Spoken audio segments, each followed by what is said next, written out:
Ang oras o natin alas 6:07 na ho ng umaga. Ibigay muna natin ang ating food for the soul and food for the spirit today, partner. Alam mo, napakaganda nitong nabasa ko, partner. Sabi niya, if something is truly meant for you, it will come in God's perfect timing. Without chasing, without forcing, it will happen naturally. Your part is to trust the Lord our God. He is not only working on it, but He is preparing something greater than you can imagine. And one day soon, you will look back and say, God, this is beyond what I prayed for. Thank you.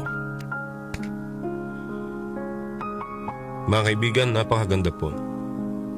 If you owe your entire life to God, thank Him with a grateful Amen. Amen? Amen.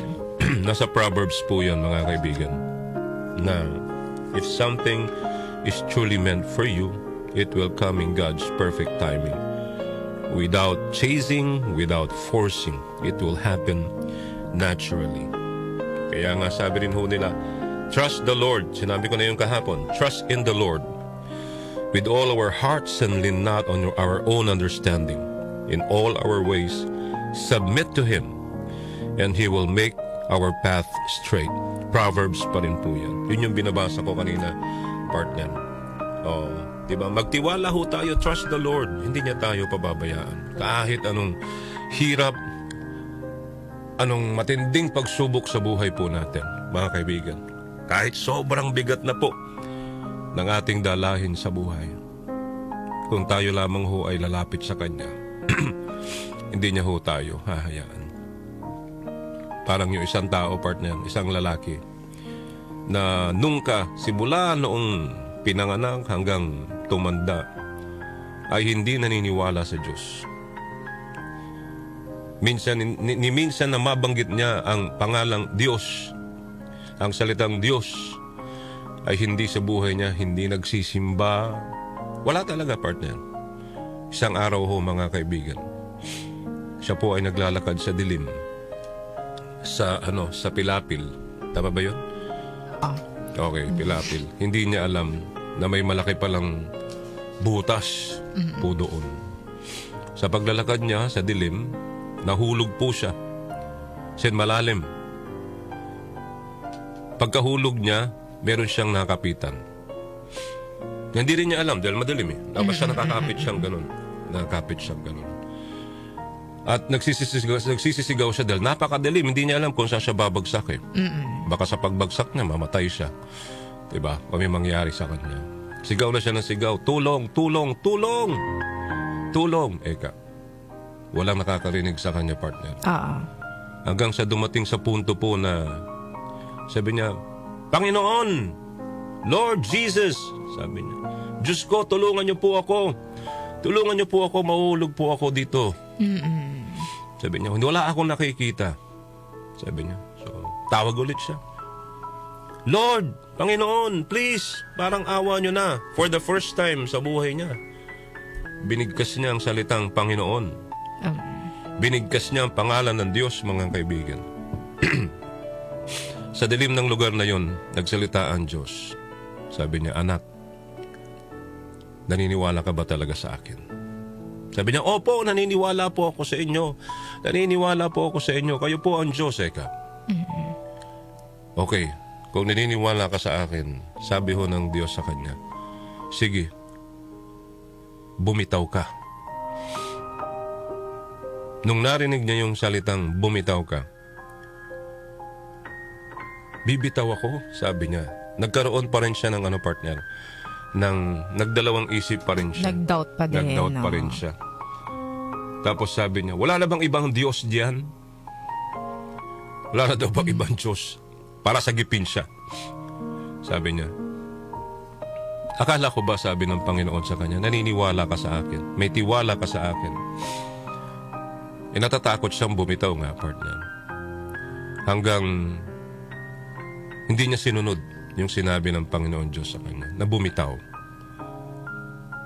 Ang nangyari, So, matagal na nakalambitin siya doon, mga kaibigan, sa takot niya kung ano mang mangyari sa kanya.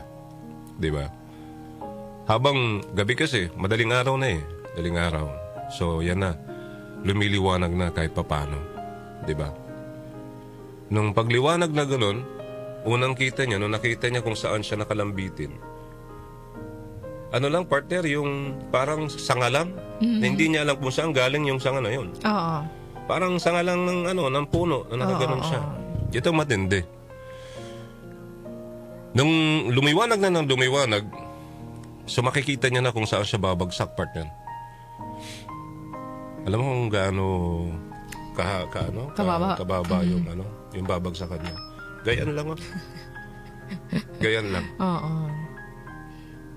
You see? Ganyan lang ho. Ibig sabihin, pagbaba niya, konting-konti na lang ho. Mga ilang ano ba yun? Ilang sukat ba yung ganun? Oo. Diba? Yun, mga kaibigan. Wala siyang tiwala sa Diyos eh. Sinabi sa kanya, o di napagod siya. Napuyat siya, napagod siya, natakot siya, lahat, na-stress siya, diba?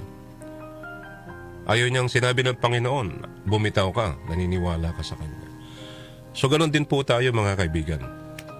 Sa buhay po natin ito, maraming pagsubok, minsan, hindi na natin kaya. Pero anong sabi ho ng Panginoon? Bumitaw ka. Di ba? Sabi ng Diyos, bumitaw ka. Ibigay mo sa akin, akong bahala sa iyo. Tama? Akong bahala sa iyo. Ang nagiging problema lang ho natin kasi, mas, pa rin, pinapakinggan pa rin natin yung sarili natin. Di ba? Yung bang utak natin na kaya natin pero hindi na natin kaya. Di po ba? Ganon yun eh. Natatakot tayo. Dahil nga hindi natin nakikita yung Diyos. Amen? Amen. Siguro pag nakikita mo ang Diyos, baka pwedeng maniniwala ka. Kaya nga di ba sabi ni Jesus nung muli siyang nabuhay kay sino ba to? Kay Thomas. Kay Thomas, di ba? Ano yung sabi niya, partner? Parang mapalad yung naniniwala. Naniniwala na hindi siya nakikita. Parang tayo ho yun, mga kaibigan. Napakapalad po natin na tayong hindi nakakita sa Kanya ay naniniwala tayo sa Panginoong Jesus. Amen? Amen. So once again, for today, let us focus on God. Put God first in our lives. Sabi ko nga kanina, ibigay na natin sa Panginoon lahat. Ibigay na natin yung stress, yung worry natin about anything. Diba? Because inassure tayo ng Panginoon that even in the very hairs of ours sa buhok po natin are numbered. Alam na alam niya. So, God is always with us, mga kaibigan. Alright, for today Friday, let's focus on God and trust God. Trust the Lord with all our hearts. Diba? At huwag tayong manalig sa sarili nating kaalaman. Amen to that? Thank you. Thank you, Father. Thank you for today. Sina Joel Grospe at Darlene Olaño, OMOK sa 774